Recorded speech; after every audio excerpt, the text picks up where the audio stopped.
रामायण हिंदू धर्म का एक प्राचीन ग्रंथ है और बचपन से ही हम सब पढ़ते हुए आए हैं कि कैसे रावण ने सीता माता का हरण किया और बाद में रामचंद्र जी उस रावण के बीच युद्ध हुआ और कैसे रावण को पराजय का सामना करना पड़ा। लेकिन क्या आप जानते हैं कि बहुत से ऐसे लोग भी हैं जो रामायण को सिर्फ एक काल्पनिक कहानी बताते हैं। दोस्तों, आज के इस एपिसोड में मैं आपको रामायण के वो पुख्ता सबूत दूंगा जिसको जानने के बाद आपके दिमाग में शक की कोई गुंजाइश नहीं बचेगी। साथ ही क्या आप जानते हैं कि आज भी श्रीलंका में रावण का महल मौजूद है? सारे ही राजों को जानने के लिए इस वीडियो को लास्ट तक जरूर देखिएगा। Fact number 11। रामायण के अनुसार रावण ने माता सीता को अशोक वाटिका में रखा था क्योंकि सीता माता ने रावण के महल में रहने से इनकार कर दिया था। लेकिन क्या आपको पता है कि वो अशोक वाटिका आज भी मौजूद है? इस अशोक वाटिका को आज श्रीलंका में हकगला बॉटनिकल गार्डन के नाम से जाना जाता है और इस गार्डन में वो पर्टिकुलर जगह है जहां माता सीता को रखा गया था। उसको सीता एलिया के नाम से जाना जाता है। लेकिन एक और खास बात जो सारे ही लोगों को हैरान करती है वो है यहाँ के वृक्ष यानी कि पेड़। रामायण में ये बताया गया था कि अशोक वाटिका का नाम इसलिए अशोक वाटिका रखा गया था क्योंकि उस वाटिका में अशोक के वृक्ष बहुत मात्रा में थे। अजीब बात यह नहीं कि जैसे रामायण में अशोक वाटिका का वर्णन किया गया था, ये हकगला बॉटनिकल गार्डन में सेम वैसे का वैसा ही है ना? ये रामायण का एक पुख्ता सबूत। Fact number 10।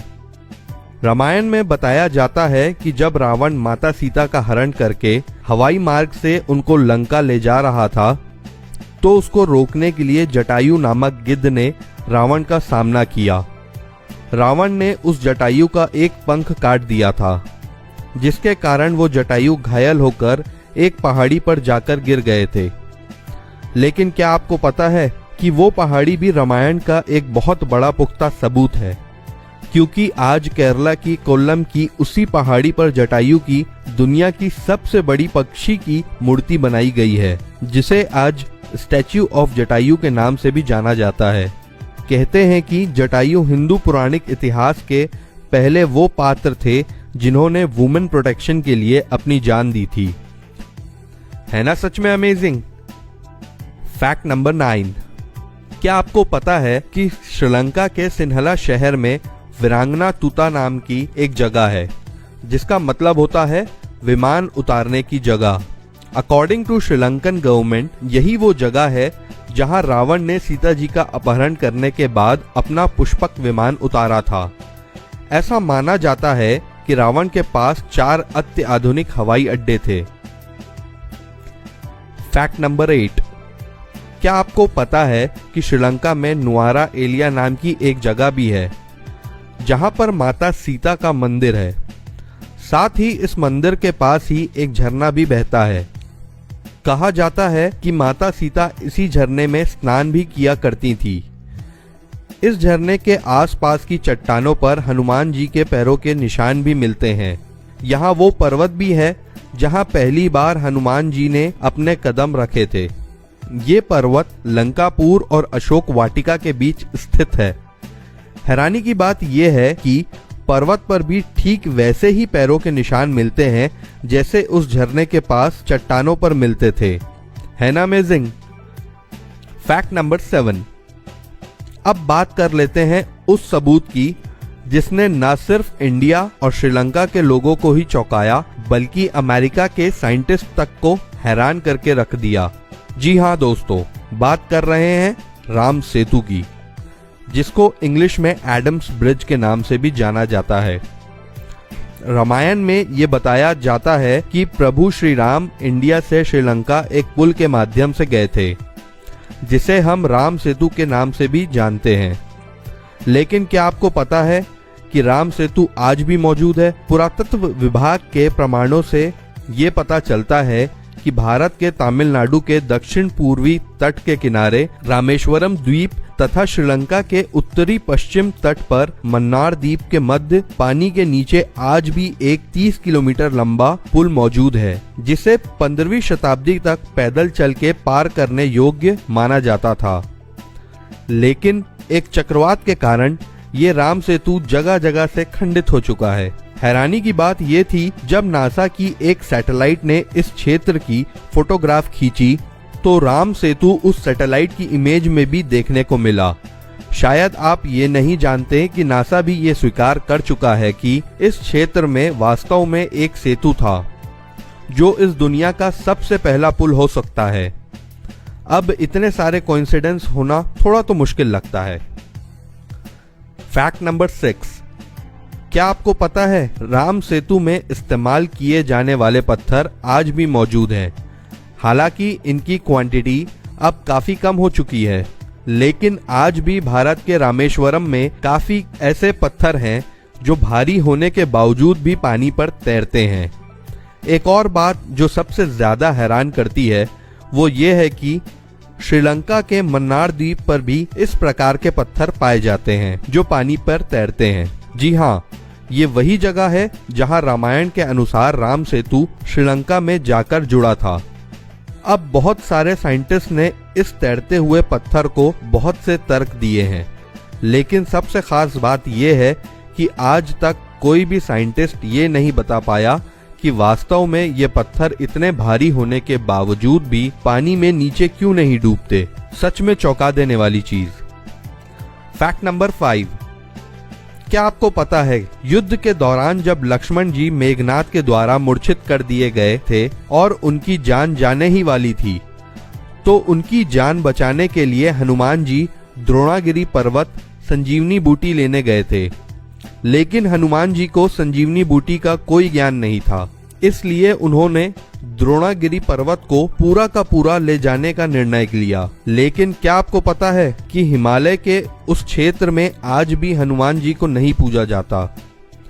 वहाँ के जो लोकल लोग हैं वो ये मानते हैं कि हनुमान जी उनके क्षेत्र से संजीवनी बूटी जैसी अमृत बूटी श्रीलंका ले गए थे, इसलिए वो लोग हनुमान जी को आज भी नहीं पूजते। लेकिन क्या आपको पता है कि श्रीलंका के उस क्षेत्र पर जहां रामायण के अनुसार लक्ष्मण जी को संजीवनी दी गई थी, वहां आज भी एक ऐसा पर्वत है जिसके सभी गुण व जड़ी बूटी हिमालय के पहाड़ के समान हैं। हैरानी की बात तो ये है कि वहां पर वो पर्वत इकलौता ऐसा पर्वत है जिसके गुण हिमालय से मिलते हैं। अमेजिंग। फैक्ट नंबर 4, क्या आपको पता है हनुमान जी के द्वारा लंका जलाने से रावण बहुत ज्यादा भयभीत हो गया था। उसका डर था कि हनुमान जी दोबारा हमला न कर दें और इसलिए रावण ने सीता जी को अशोक वाटिका से हटाकर कोंडाकट्टुगला में रखा था। हैरानी की बात यह है कि श्रीलंकन पुरातत्व विभाग को कई ऐसी गुफाएं मिली है जो कोंडाकट्टुगला से रावण के महल को सीधा जोड़ती है, और इन गुफाओं में ऐसी शिल्प कला भी मिली है जिससे लगता है कि गुफाओं में किसी स्त्री को रखा गया था।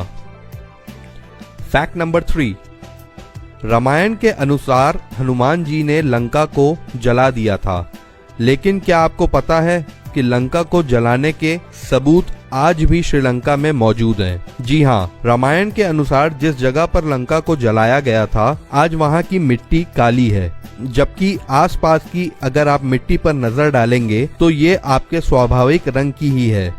ये सच में अमेजिंग है। फैक्ट नंबर 2, रावण शिव जी की आराधना किया करता था, लेकिन क्या आपको पता है कि रावण ने श्रीलंका में भी भगवान शिव के लिए एक मंदिर की स्थापना की थी जिसका नाम कोनेश्वरम मंदिर है। ये दुनिया का एकमात्र ऐसा मंदिर है जहां भगवान से ज्यादा उसके भक्त रावण की आकृति बनी हुई है। एक बात जो हमें हैरान करती है वो ये है कि भगवान शिव का श्रीलंका में मंदिर का होना और उस मंदिर में रावण की भी आकृतियां होना, यानी एक बात साफ है कि भगवान शिव, रावण, श्री राम और माता सीता का आपस में कोई ना कोई कनेक्शन तो जरूर है जिसको झुटलाया नहीं जा सकता, और ये अपने आप में रामायण का एक बहुत बड़ा प्रूफ है।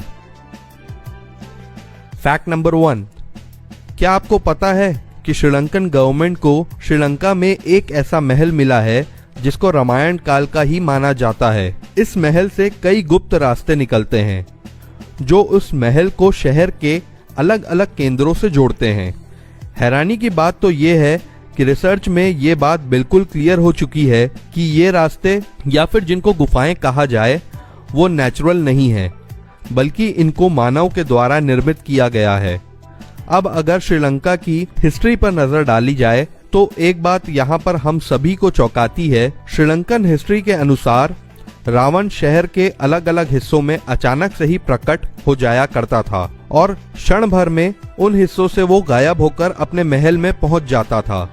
श्रीलंकन गवर्नमेंट ये मानती है कि रावण इन्हीं गुप्त रास्तों का इस्तेमाल उस समय किया करता था। श्रीलंकन गवर्नमेंट तो ये भी मानती है कि इनमें से कई गुफाएं तो साउथ अफ्रीका तक भी जाती हैं। तो दोस्तों, ये थे रामायण के वो पुख्ता सबूत जिनको जानने के बाद ये सिद्ध होता है कि रामायण कोई काल्पनिक कथा नहीं है। क्या आप जानते हैं कि श्रीलंका में आज भी रावण के शरीर की एक गुफा में ममी बनाकर रखा गया है।